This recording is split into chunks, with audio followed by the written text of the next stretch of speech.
আম্মা জান জিজ্ঞাসা করছিলেন, ইয়া রাসূলুল্লাহ, কিয়ামতের দিন কিরকম হবে, আমরা কিভাবে আসবে? তো আম্মা জানকে আল্লাহর রাসূল বলছিলেন যে হুফাতান উরাতান, পায়ে হাইটা আসবে, উলঙ্গ আসবে। আম্মা জান চিৎকার দিয়া বলছে, আলা ইয়ারা বাদুনা বাদা, আমাদের একজন আরেকজনকে দেখবে না?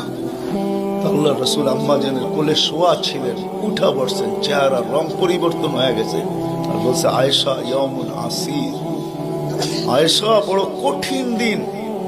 তো দুটা চিত্র তুলে ধরছেন আম্মার সামনে, বলছে, আয়েশা কিরকম কঠিন শুনবা?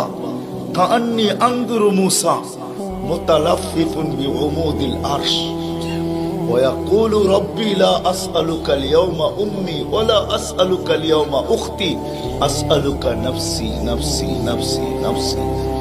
বলছে, আয়েশা এরকম কঠিন দিন আমি দেখতেছি যেন মুসা আলাইহিস সালাম আরশের খুঁটি ধরে চিৎকার দিতেছে আর বলতেছে, আল্লাহ আজকের দিনে মাকে চাই না, বোনকে চাই না, চাই আমাকে বাঁচান, আমাকে বাঁচান।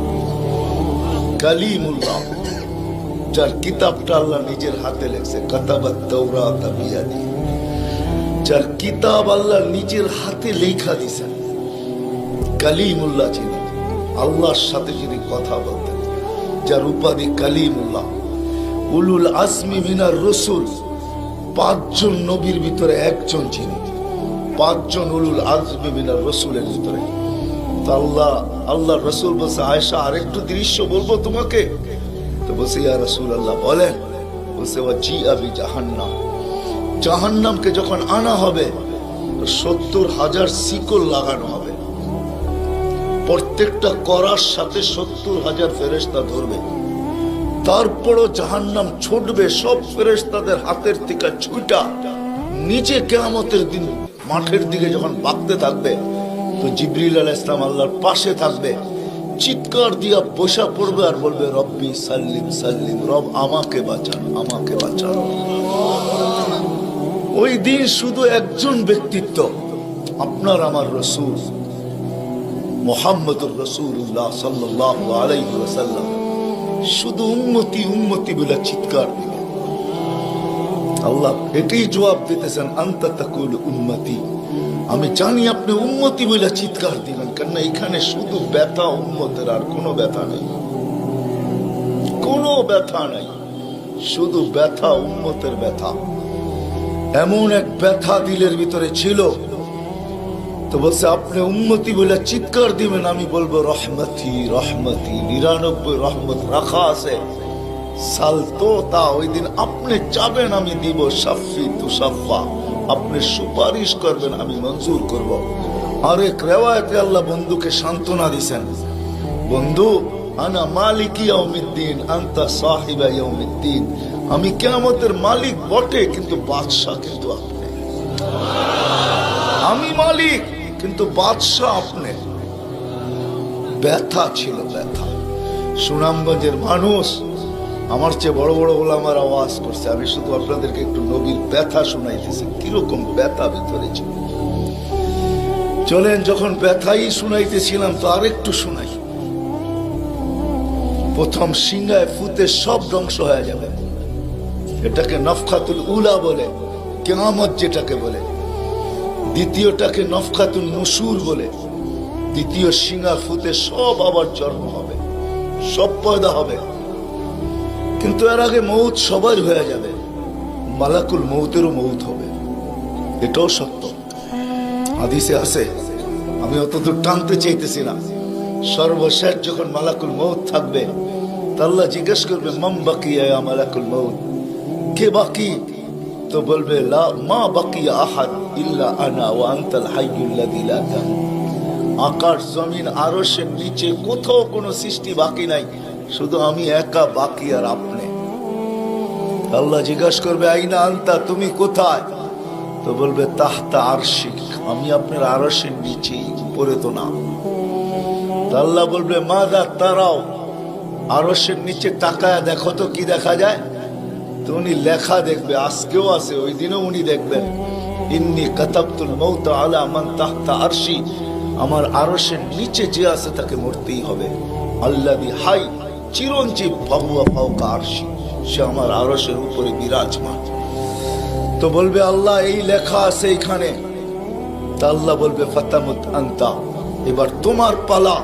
ফাইন্নাকা তাহতা আরশি, তুমি আমার আরশের নিচে।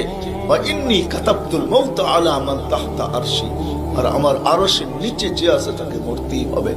সায়ুলকি আলাইহি সাকারাতাল মাউত, আল্লাহ ওনার উপরে মৃত্যুর যাতনা ঢালবেন।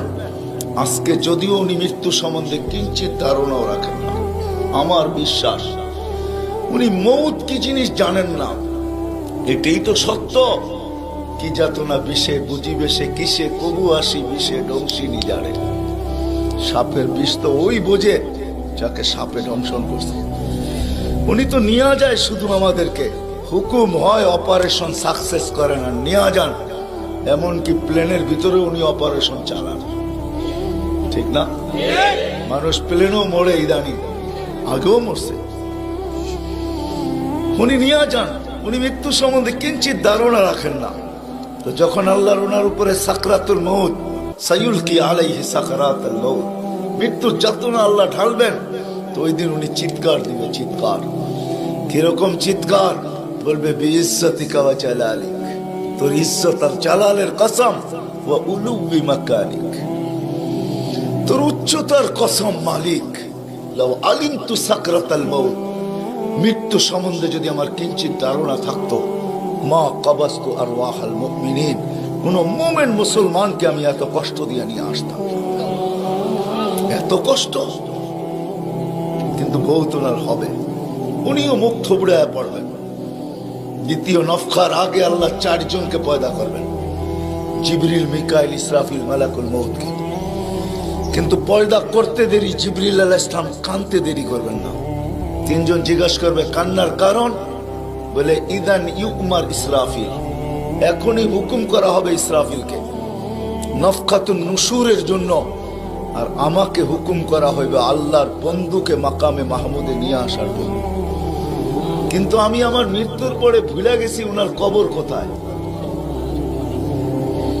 তো 3 জন বলবে সহজ সমাধান, ফাসআলিল আরদা, তুমি জমিনকে জিজ্ঞাসা করো। তো জিবরিল আলাইহিস সালাম জমিনকে জিজ্ঞাসা করবে আইনা কবরা হাবিবার রহমান, আল্লাহর বন্ধুর রওজা কোথায়? তো জমিন উত্তর দিবে কদ দাক্কানি আল্লাহু দাক্কা ফানাসিত, প্রথম সিংহায় ফুতে আল্লাহ আমাকে এরকম ধুনা ধুনছে, এরকম ছানা ছানছে। ছানা বোঝেন? ধুনা বোঝেন? এরকম ধুনা ধুনছে ফানাসিত, আমিও ভুলে গেছি কোথায় রাখছে। এটা মাঝে মাঝে আমাদের সাথেও ঘটে। টুপি যাবে খোঁজে সারা ঘরে, ঠিক না?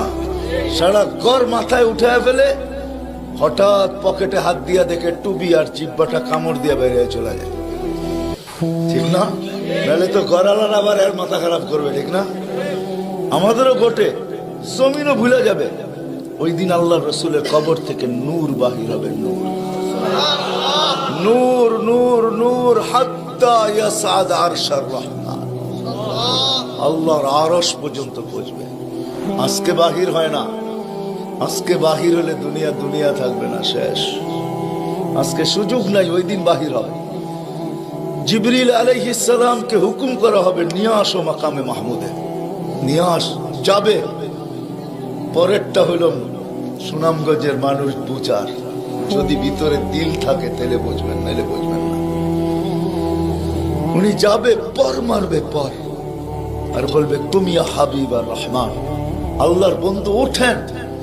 তো আল্লাহর রসুল উঠবে, হাদিসের শব্দ ওয়াহুয়া ইয়াকুম ওয়া ইয়াবকি ওয়া ইয়াকুল, উঠবে কিন্তু কানতে কানতে উঠবে, আর বলতে বলতে উঠবে জিবরিল আইনা উম্মতি আইনা উম্মতি আইনা উম্মতি আইনা উম্মতি,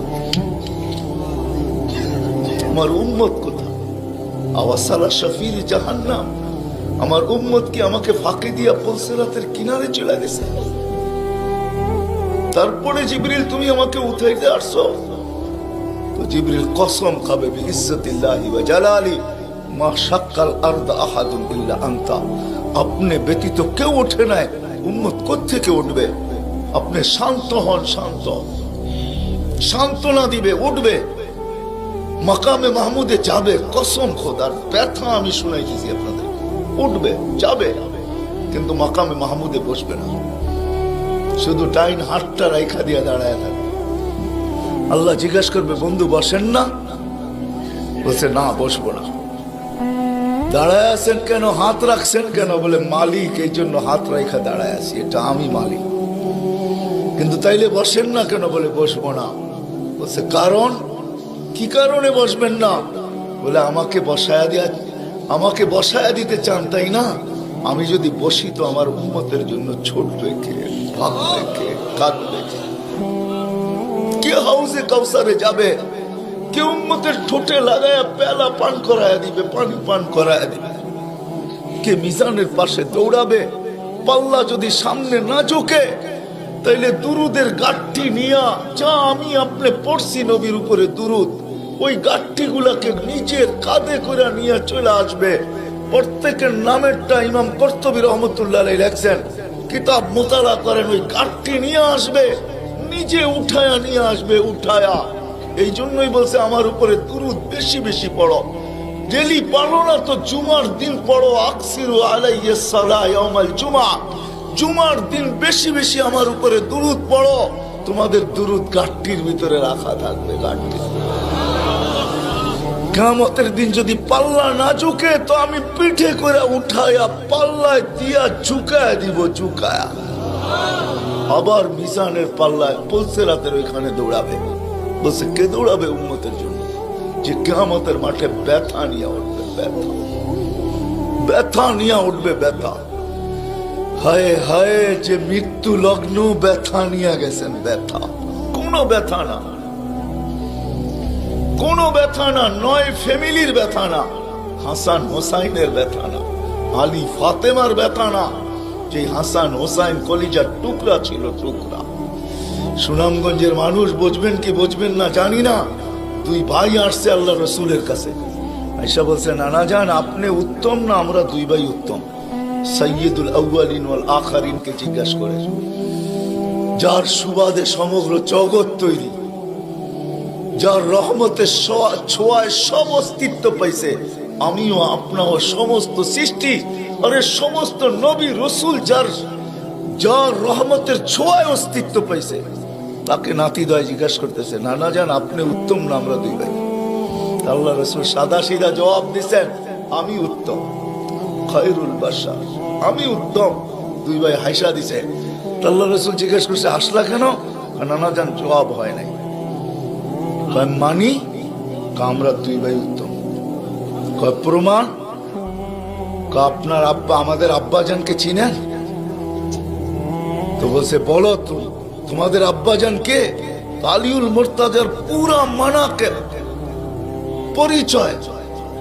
আমি সিলেটও বলে আসছি, আমার বড় আফসোস লাগে, বাংলাদেশে হাজারো ওয়াজ হয় সারা বছর, কিন্তু আজ পর্যন্ত একটা ওয়াজের ব্যানার পাইলাম না যে শানে সাহাবা, শানে সিদ্দিক, শানে আবু বকর, শানে ওমর, শানে ওসমান। বহুত কম ব্যানার পাই শানে রিসালাত, আল্লাহ রসুলের শান। চিনি না বিদায়, রাগ হয়েন না, আজকে চিনি না বিদায়। প্রত্যন্ত অঞ্চল সুনামগঞ্জের সাথে আজকে যোগাযোগ বড় ভালো, আপনাদের হাইওয়ে বড় সুন্দর, গাড়ি বড় স্পিডে চলে, কিন্তু একটা দিন ছিল এখানে যোগাযোগ বড় দুর্গম ছিল। বাতিল এই সুযোগগুলোকে ব্যবহার করছে। প্রত্যন্ত অঞ্চলের মানুষ নবী জানে না কাকে বলে, রসুল চিনে না কাকে বলে। আপনারা তো শহরের মানুষ, হায় হায় আপনাদের এই সুনামগঞ্জ পাওয়া যাবে বহুত মানুষ নবীর নামও বলতে পারবে না। রাগ হয় না, রাগ হয় না, পায়ে হাত রাখে। বিদায় বাতিল এটা কি সুযোগ হিসাবে ব্যবহার করে, নবীকে যখন চিনে না তো ভুল নবীর 2 নম্বর 22 নম্বর নবীর মালা তাদের গলায় পড়ায় দেয়। কাদিয়ানি বানাইতে সুবিধা এই জন্য, নবীর পরিচয় যদি আমাদের বাচ্চা জানতো, নারী পুরুষ জানতো, আমাদের স্কুল কলেজের ছেলেরা জানতো যে আমাদের নবী কে, তার প্রয়োজন কতটুকু, তার মর্তবা কত বড়, তাইলে কেউ এরকম দাওয়াত নিয়ে যাইতে দেরি, জুতার বাড়ি খেয়ে ফিরতে দেরি হতো। মুখ খোলার সুযোগ ছিল না আমার বড় আফসোস লাগে, দিলে ব্যথা লাগে, ব্যথা যে বাংলাদেশে হাজারো লক্ষ ওয়াজ হয়, জানি না হুজুররা দেখছে কিনা জানি না, শানে সাহাবার কোনো ওয়াজ নেই, শানে আলী, শানে ওমর, শালিয়া, হায় হায় কথা মনে উঠছে, এই জন্য বলেই ফেলি আজকে। আলী রাদিয়াল্লাহু তাআলা আনহু বসা আল্লাহ রাসূলের কাছে, দুইজনই বসা, আর কেউ নাই। আমি আপনাদের কিতাবের হাওয়ালা দিব, কিতাব দিব।